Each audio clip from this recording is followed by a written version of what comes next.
하나님 말씀은 우리 사도행전 21장 7절에서 16절입니다. 사도행전 21장 7절에서 16절입니다.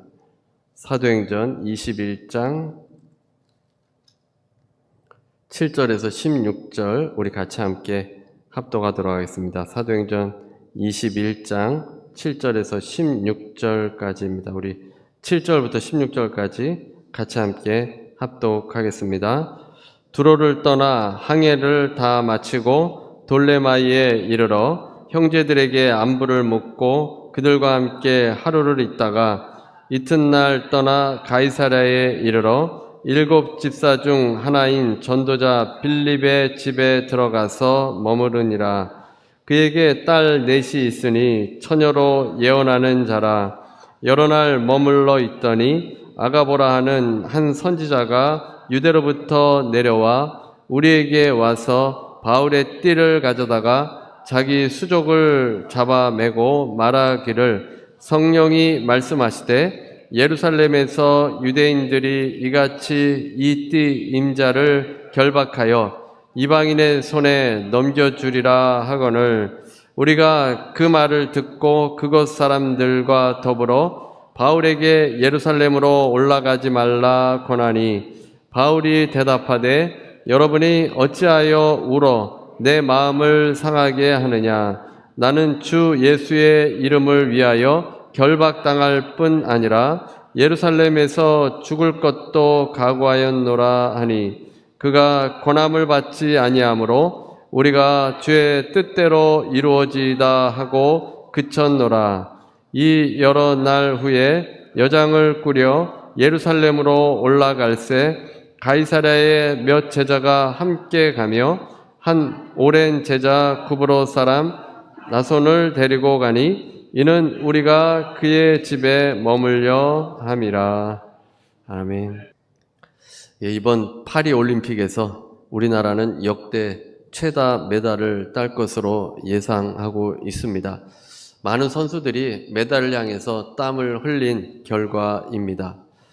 다만 그 배드민턴에서 금메달을 딴 안세영 선수는 협회와의 불화로 인해서 많은 어려움이 있다고 했습니다. 그동안 메달이 나오지 않는 이유가 거기에 있다고 하는 것입니다. 선수와 감독, 협회가 하나 되어야 하는데 이 불화 가운데는 이런 선수들이 마음껏 운동할 수 없기 때문에 좋은 결실들이 맺혀지기가 힘듭니다. 이번에 탁구는 동메달을 2개나 땄습니다. 단식 하나, 단체전에서 하나를 땄습니다. 별로 관심이 없으신 것 같은데 한 신문에 보니까 한국 탁구의 미래가 밝다라는 기사가 있었습니다.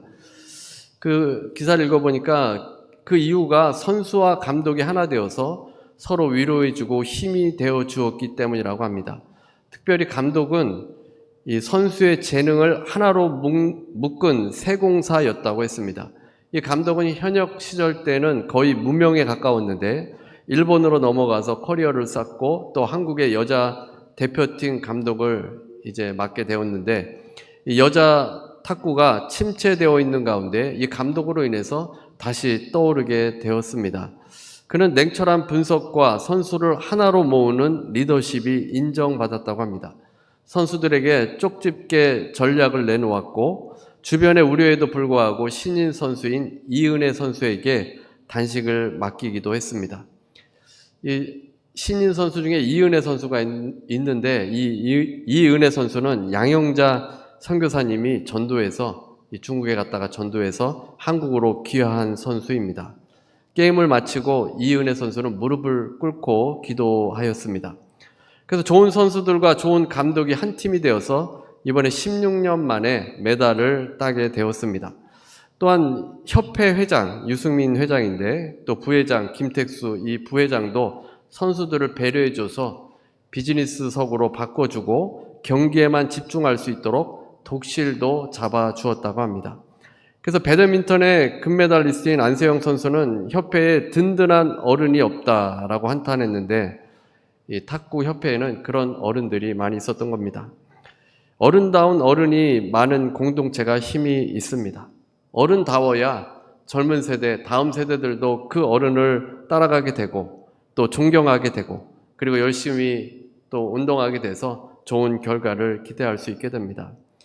우리의 목표는 주님의 뜻을 이루는 것입니다. 우리 각자의 배경과 환경과 또 달란트가 달라도 우리가 합력하여 하나님의 뜻을 향해 달려갈 수 있어야 합니다. 신앙이 성숙한 분들이 어른다운 신앙생활을 하게 되면 존경을 받게 되고 사람들을 이끌어주어 하나가 될 수 있습니다. 신앙은 내 욕심을 이루는 것이 아닙니다. 내 뜻을 이루는 것이 신앙생활이 아닙니다. 주님의 뜻에 내가 순종하는 것이 신앙생활입니다. 내 자아를 실현하는 것이 교회가 아닙니다. 주님의 뜻을 이루기 위해 우리가 모이고 예배하고 함께 전도합니다. 그 목표를 향해 달려갈 때 여러분의 삶이, 여러분의 인생이 금메달의 인생으로 살아갈 수 있습니다. 이 금요일에는 에스더서를 함께 은혜를 나누었는데 에스더는 페르시아의 왕후가 되었습니다. 페르시아 왕 아하수에로가 왕으로 새로 선출이 되었습니다. 페르시아 왕 아하수에로가 왕후를 새로 선출하게 되었는데 이 페르시아는 그 당시에 초강대국이었습니다. 127개의 도성을 다스리는 거대한 제국입니다. 거기에 에스더가 그 나라의 왕후가 된 것입니다. 이스라엘이 바벨론에 의해서 멸망당하고 포로로 잡혀온 조상들의 후손입니다. 그런데 그 당시 아하수에로 왕의 밑에는 정치인 하만이라는 사람이 있었습니다. 하만은 아하수에로 왕의 신임을 받아서 대신들 중에 최고의 자리에 오른 사람입니다. 왕명에 따라 모든 신하들과 백성들은 그 앞에 꿇고 절을 해야 했습니다. 하지만 모르드게는 이런 대세를 따르지 않고 그의 소신과 신앙을 지켰습니다. 하만은 자신에게 절하지 않는 그 모르드게를 이제 미워하게 되었는데 그가 유다인이라는 사실을 알고 이 유다인, 그러니까 이스라엘 백성들이죠. 유다인 전체를 말살하려는 계획을 세웠습니다. 아하수에로 왕으로 하여금 제국 내의 모든 유다인들을 지정된 하루 사이에 다 진멸하라는 조서를 공포하도록 합니다. 유다 민족에게는 피할 수 없는 멸망의 시간이 정해진 것입니다. 왕후인 에스더가 왕에게 가서 도움을 요청해야 합니다. 그러나 당시의 페르시아법에 따르면 왕이 부르지 않는데도 왕을 아련할 수 없었습니다. 왕에게 찾아갈 수 없었습니다. 만약 그렇게 한다면 죽임을 당할 수도 있습니다. 아무리 왕후라도 왕의 허락 없이는 그 앞에 나아갈 수 없었던 겁니다. 에스더는 자신이 할 수 있는 일이 없다라고 생각을 했을 겁니다. 그런데 모르드게가 와서 에스더에게 이렇게 말을 합니다. 에스더서 4장 13절 14절입니다. 모르드게가 그를 시켜 에스더에게 회답하되 너는 왕궁에 있으니 모든 유다인 중에 홀로 목숨을 건지리라 생각하지 말라. 이때 내가 만일 잠잠하여 말이 없으면 유다인은 다른 데로 말미암아 노임과 구원을 얻으려니와 너와 내 아버지 집은 멸망하리라. 내가 왕후의 자리를 얻은 것이 이때를 위함이 아닌지 누가 알겠느냐 하니. 모르드게가 이제 에스더에게 한 말은 홀로 목숨을 건지리라 생각하지 말라는 것입니다. 모든 유다인들이 죽게 되겠지만 에스더는 왕후이기 때문에 안전할 것이다 라고 생각할 수 있는데 홀로 목숨을 건지리라 생각하지 말라는 겁니다. 그리고 내가 만일 잠잠하여 말이 없으면 하나님께서는 다른 방법으로 유다인들을 구원하겠고 너와 내 아버지 집은 멸망하리라. 내가 왕후의 자리를 얻은 것은 바로 이때를 위함이 아니겠느냐라고 말하는 것입니다. 에스더는 왕위에 올라서 그 초강대국인 그 바벨론 이제 페르시아의 왕후가 되었으니 얼마나 하나님의 은혜에 감사했겠습니까? 그런데 지금 자신의 민족이 위기에 처했는데 그대로 가만히 있으면 하나님께서는 다른 방법을 동원하실 것이라는 겁니다. 하나님께서 에스더를 왕위에 올리신 것이 바로 이때를 위한 것인데 에스더가 그대로 가만히 있으면 하나님이 다른 방법을 사용하실 것이라는 겁니다. 아버지처럼 자신을 키워왔던 사촌 모르드게의 말입니다. 이 말은 마치 예언과 같습니다. 주저앉아서 자신의 아니란만을 생각하던 에스더를 깨우는 말이었습니다. 에스더는 그 말을 듣고 마음이 바뀌어서 죽으면 죽으리다 라는 결단을 하게 되고 행동을 해서 자신의 민족을 살리는 데 귀하게 쓰임받게 됩니다. 유대인들은 불임절이라고 해서 아직도 그날을 기념하고 있고 에스더를 기억하고 있습니다. 예언은 사실 이런 기능이 있습니다. 이렇게 사용이 되어져야 합니다. 하나님께서 누군가를 믿음으로 올바로 서도록 하기 위해서 전해지는 메시지가 예언입니다. 오늘은 주의 뜻이 이루어지다라는 제목으로 함께 은혜를 나누겠습니다. 바울은 배를 타고 고스로 갔고 로도에 이르렀고 두로에 상륙하였습니다. 바울이 어떤 곳에 머물러도 그곳에 머물러서 복음을 왕성하게 증거할 수 있습니다. 노령의 나이에 의사들이 많은 고수에 머물러서 치료를 받으면서 조금 편안하게 복음을 전할 수 있었을 겁니다. 또 로도에 가서 수사학과 웅변학을 수재들에게 가르치면서 대학에서 가르치면서 그 수재들을 이제 그리스도의 제자로 만들 수도 있었을 겁니다. 또 두로에 가서 부유한 곳이고 사람들이 많이 왕래한 곳이니까 또 거기가 아주 유명한 그 해운 도시니까 자연도 감상하고 얼마든지 복음을 전할 수 있었을 겁니다. 하지만 바울은 작별을 하고 배를 타고 돌레마이에 이르러 형제들에게 안부를 전하고 하루를 머물렀습니다. 돌레마이도 두로처럼 믿음의 형제들이 있었고 그리스도를 따르는 제자들이 있었습니다. 이제 이튿날 가이사랴에 이르게 되었습니다. 돌레마이에서 가이사랴까지는 육로로 35마일 정도 되는 거리입니다. 이 가이사랴는 로마 제국의 통치를 받은 유대 지방의 정치적 수도입니다. 헤롯 대왕이 건설하게 되었는데 로마 황제 가이사 아우구스투스를 기념하는 의미로 가이사랴로 이름을 그렇게 만들었습니다. 아주 큰 항구 도시가 건설되었고 주민 대다수는 이방인들이었습니다. 바울은 가이사랴에서 빌립의 집에 머무르게 됩니다. 이 빌립은 누구입니까? 7 중 하나인 전도자로 소개하고 있습니다. 여기서 빌립은 예루살렘 교회에 이제 7명의 집사를 선출할 때 선출된 집사입니다. 스데반 다음으로 기록된 7 집사 중에 한 사람입니다. 그러니까 성령이 충만하고 믿음이 좋았던 사람입니다. 빌립은 주의 성령에 이끌려서 사마리아를 비롯해서 여러 곳에 복음을 전한 뒤에 가이사랴에 정착해서 그것에 교회를 세우고 그것에서 복음을 전했습니다. 전도자로 번역된 유앙겔리투스의 원형은 복음 전파자라는 뜻입니다. 그리스도를 통한 구원을 선포하는 자에게 붙여진 이름입니다. 그래서 집사에게 전도자라는 단어를 사용한 경우는 오직 빌립 집사뿐입니다. 전도자들의 임무는 이것저것을 돌아다니면서 복음을 전하고 교회가 없는 곳에 교회를 세우는 일입니다. 빌립이 가이사랴에 교회를 세운 것입니다. 그래서 이 빌립 집사는 지금으로 말하면 선교사입니다. 평신도 선교사.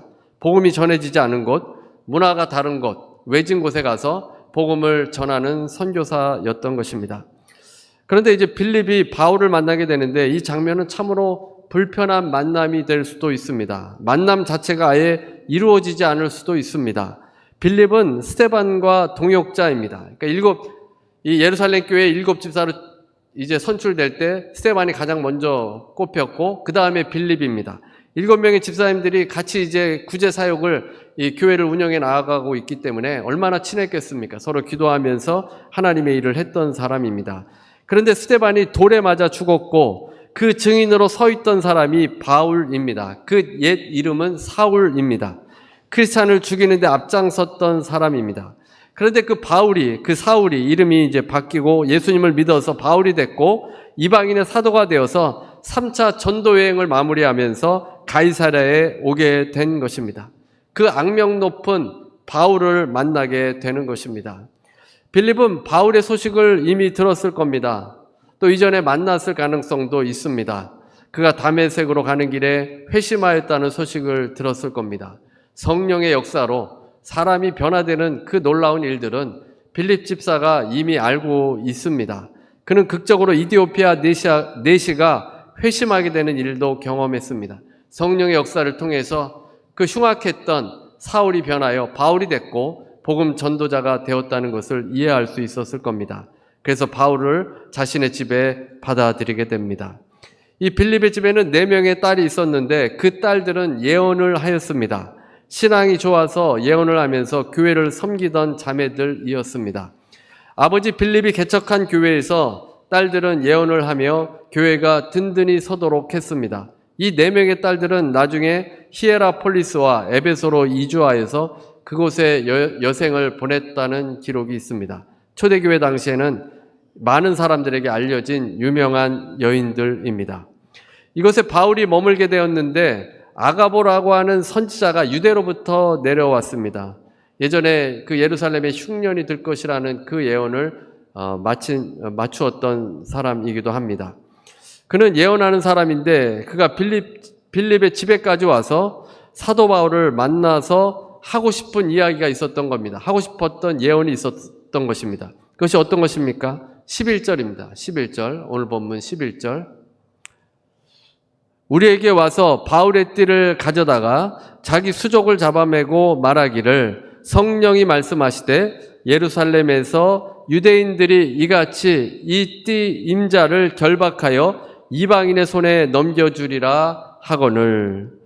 바울이 지금 빌립의 집에 있는데 이 소식을 듣고 아가보가 내려온 것입니다. 유대로부터 내려왔습니다. 그리고는 바울의 띠를 가져다가 자기 손을 묶고 또 자기 발을 이렇게 묶었습니다. 그리고는 성령이 말씀하시되 이 띠 임자를, 그러니까 바울을 말하는 겁니다. 바울이 예루살렘에 가면 유대인들이 결박해서 이방인에게 넘겨줄 것입니다. 이렇게 말했던 것입니다. 마치 구약의 선지자들이 자신의 예언을 더 정확하고 충격적으로 전달하기 위해서 이 상징적인 행동을 직접 했던 것입니다. 아히야가 솔로몬 왕국의 분열을 보여주기 위해서 여로보암 앞에서 자기의 옷을 12조각으로 찢었습니다. 이스라엘이 이렇게 찢어지게 된다는 것입니다. 또 이사야가 애굽인들이 어떻게 아수르인들에게 포로로 잡혀갈 것인가를 보여주기 위해서 3년 동안 벗은 몸과 벗은 발로 행하였습니다. 이 아가보는 선지자라고 했는데 선지자는 구약의 선지자와 신약의 선지자가 다릅니다. 구약은 하나님께서 직접적인 계시로 하나님께서 하실 일을 이 선지자를 통해 알렸습니다. 그러니까 이 예언이 틀리면 거짓 선지자입니다. 근데 신약에 와서는 모든 사람에게 성령이 임해서 마음의 감동을 따라 우리에게 계시를 주십니다. 그래서 모든 성도에게 예언의 은사는 열려져 있고 기도하면서 누구라도 성령을 의지하면서 우리 안에 들어오는 그 계시의 말씀 또 계시의 생각을 예언할 수 있습니다. 아가보는 예언 사역을 주로 하는 선지자이기 때문에 주로 하였기 때문에 선지자라고 불렸습니다.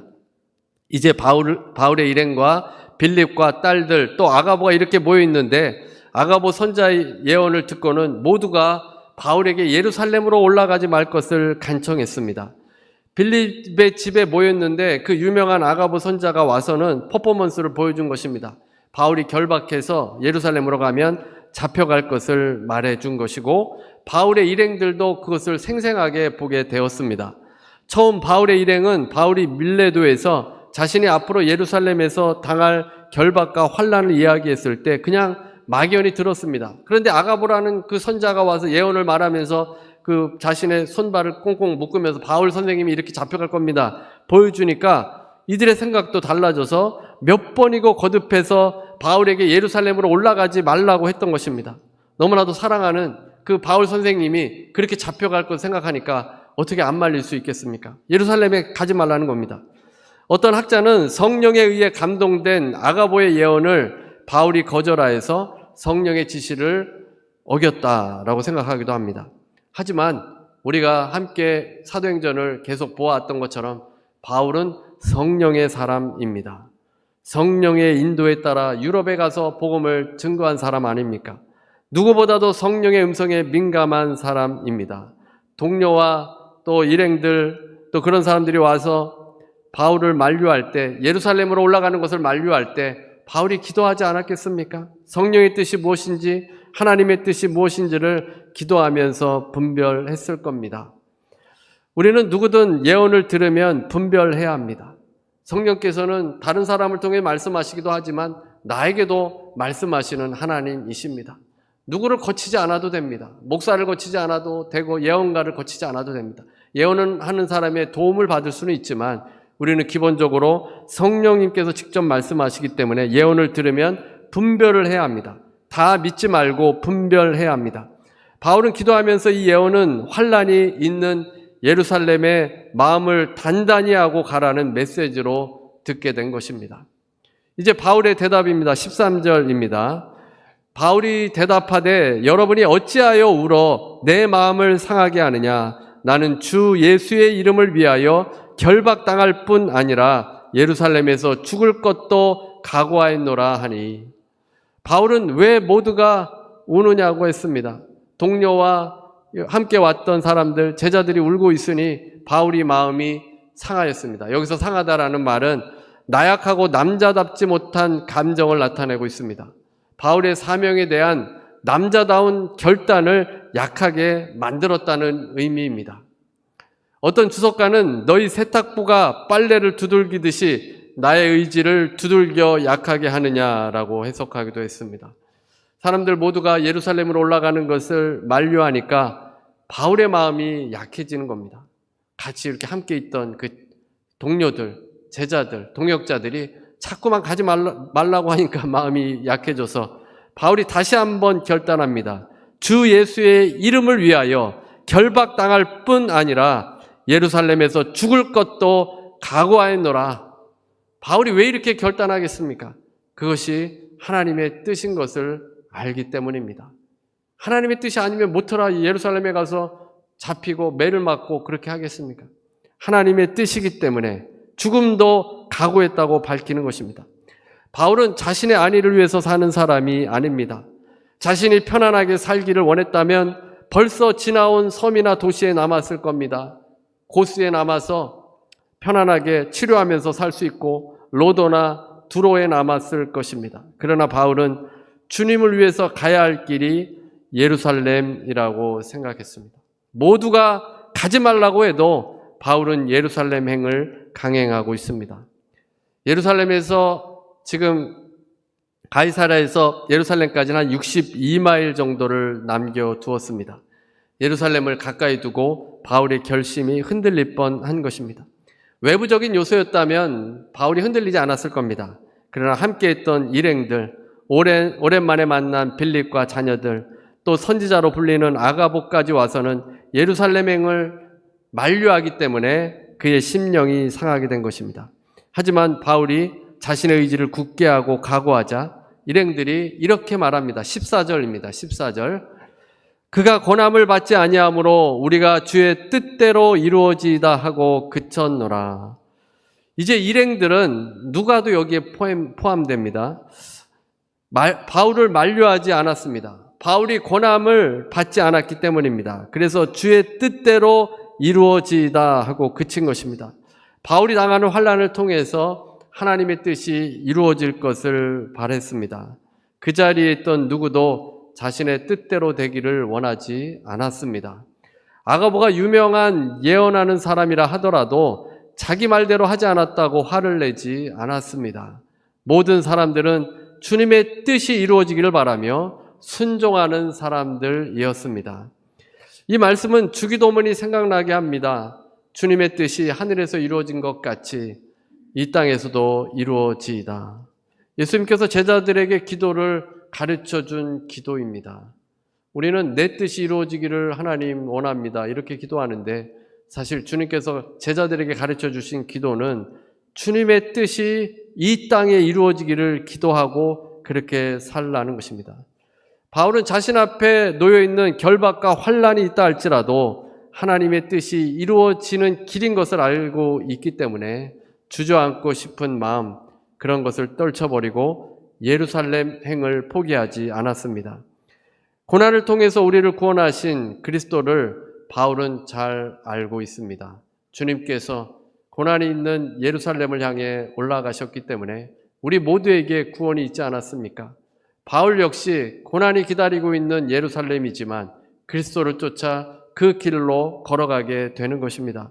고린도서 8장 9절입니다. 우리 주 예수 그리스도의 은혜를 너희가 알거니와 부요하신 이로써 너희를 위하여 가난하게 되심은 그의 가난함으로 말미암아 너희를 부요하게 하려 하심이라. 예수께서 가난하게 되셨다는 것은 무엇을 말합니까? 무한하신 하나님께서 유한한 자리에 들어오신 것입니다. 제한된 육신을 입고 인간이 되셔서 우리의 삶에 들어오셨습니다. 예수님이 이 땅에 오시는 그 자체가 고난입니다. 주님의 고난으로 우리가 부요를 누리게 될 수 있었고, 고난을 통해서 하나님의 역사가 일어나서 모든 인생들에게 생명을 얻게 되는 길이 열리게 되었습니다. 예수님께서 겟세마네 기도 중에서 자신을 향한 하나님의 뜻이 이루어지도록 기도했습니다. 내 뜻대로 마옵시고 아버지의 뜻대로 되기를 원한다고 기도했지 않았습니까? 고난을 통해서 구원의 역사가 일어나고 우리를 부요케 해 주십니다. 우리에게 새로운 역사를 이루기 위해서 그리스도께서 고난의 길을 걸어갔고, 또 바울이 환난이 기다리는 그 예루살렘으로 가고 있습니다. 우리가 신앙적으로 어른이 되는 삶, 어른다운 삶은 무엇이겠습니까? 예수 그리스도를 따르고 바울을 따르는 그런 삶이야말로 참된 어른의 삶이라 할 수 있습니다. 우리가 바라는, 요즘은 어른다운 어른이 없다고 하고 있는데, 신앙의 어른을 이 바울이 잘 보여주고 있는 것입니다. 자기 이익을 따라, 안위를 따라 살지 않고 하나님의 뜻이 이루어지도록 환난이 기다려도 예루살렘으로 향하는 모습입니다. 아이들의 삶의 특징이 이기적인 것 아니겠습니까? 자기만 생각하고 자기 욕심을 채워주지 않는다고 아우성을 칩니다. 그리스도께서 가난하게 되셔서 구원을 이루어 주셨습니다. 고난을 피하지 않고 우리에게 부요를 주신 것입니다. 바울은 예수 그리스도의 그 삶을 드러내기 위해서 예언을 들었음에도 불구하고 예루살렘으로 주님의 뜻이 이루어지기 위해서 환난이 기다려도 포기하지 않고 주저하지 않았습니다. 그래서 예루살렘으로 가고 이제 로마로 가서 그의 부르신 그 사명을 다하게 되어집니다. 주님의 뜻이 우리의 삶의 목표입니다. 그 뜻을 살아야 합니다. 좀 어려운 길이 있고, 고난이 있을 수 있고, 좀 힘들 수 있고, 좀 불편할 수 있습니다. 그러나 그 길이 하나님의 뜻이라면, 주님의 뜻이라면 그것을 감수하고 갈 수 있는 것이 어른다운 삶의 모습입니다. 누군가 그 앞에 환난이 있다고 해도 그렇게 말해 주어도 흔들리지 말아야 합니다. 그 모습을 보고, 여러분의 그러한 모습을 보고 다른 누군가는 은혜를 받고 힘을 얻고 또 자신도 그 길로 걸어가게 됩니다. 바울의 일행이었던 누가는 이 바울의 신앙의 어른된 그 모습의 삶을 보고 감동을 받았을 겁니다. 그래서 오늘 본문에서 이렇게 자세히 기록하고 있습니다. 우리의 삶도 무엇을 위해 살고 있는지, 무엇을 위해 믿고 있는지를 깨닫고 주님의 뜻이 이 땅에 이루어지도록 그 뜻을 향해 나아가시는 여러분 모두가 되시기를 주님의 이름으로 축원합니다. 우리 찬송가 502장 찬송 부르시고 우리 기도하는 시간 갖도록 하겠습니다. 은혜로우신 하나님, 주님께서 예루살렘으로 올라가셔서 십자가의 지심으로 하나님 우리 인생들에게 생명의 길을 열어주셨습니다. 아버지, 또 사도 바울이 예루살렘으로 환난이 있음에도 불구하고 올라감으로 말미암아 아버지 전 세계에 복음이 확산될 수 있었습니다. 아버지 하나님, 이제 우리도 신앙의 어른답게 성장할 수 있게 해주셔서 고난과 환난과 불편함이 있다 할지라도 하나님의 뜻이라면 순종하며 나아갈 수 있는 주의 백성들 될 수 있도록 인도하여 주시옵소서. 아버지, 또 지체들을 위해서 기도합니다. 아버지, 건강과 또 여러 가지 문제들로 인해 어려움을 겪고 있는 지체들이 있습니까? 주님의 뜻이 이루어지기 위해 하나님 열심으로 기도하며 나아갈 수 있게 해주시고, 먼저 그의 나라와 그의 일을 구할 때 하나님께서 이 모든 것을 더하여 주시고 회복되게 하시고 문제 해결의 역사가 일어나게 해 주시옵소서. 예수 이름으로 명하노니 모든 병만은 떠나갈지어다. 머리부터 발끝까지 강건하게 될지어다. 예수 이름으로 명하노니 통증은 떠나갈지어다. 아버지, 강건하게 해주시고 예수 이름의 능력을 경험하게 해주셔서 건강한 몸으로 주님의 뜻이 이루어질 때까지, 우리의 생명이 다할 때까지 열심을 다할 수 있도록 은혜를 더하여 주옵소서. 아버지, 문제로 어려움을 겪고 있습니까? 모든 것이 합력하여 선이 되어질 줄로 믿습니다. 하나님, 모든 문제들 가운데 우리가 변화되고 성숙되어지고 아버지, 또 하나님의 뜻이 놀랍도록 펼쳐질 줄로 믿습니다. 주님의 그 선하신 뜻을 붙들고 나아갈 수 있도록 도와주옵소서. 예수의 이름으로 명하노니 흑암의 세력은 가정과 일터에서 떠나갈지어다. 마음과 생각에서 예수 이름 명 안에 떠나갈지어다. 부정적인 생각은 예수 이름 명 안에 떠나갈지어다. 아버지, 우리를 붙잡아 주시고 믿음으로 고백하며 믿음으로 살며 담대하게 하나님의 뜻을 위해서 나아갈 수 있는 모든 주의 백성들 될 수 있도록 인도하여 주옵소서. 지금은 우리 주 예수 그리스도의 무한하신 은혜와 아버지 하나님의 극진하신 사랑과 보혜사 성령님의 교통하시고 내주하시고 충만케 하심이 오늘 함께 예배드리는 모든 성도들 위에, 개인 가정 일터 위에 주님의 뜻이 이루어지기를 바라며 나아가는 모든 성도들 위에 지금부터 영원토록 함께 있을지어다.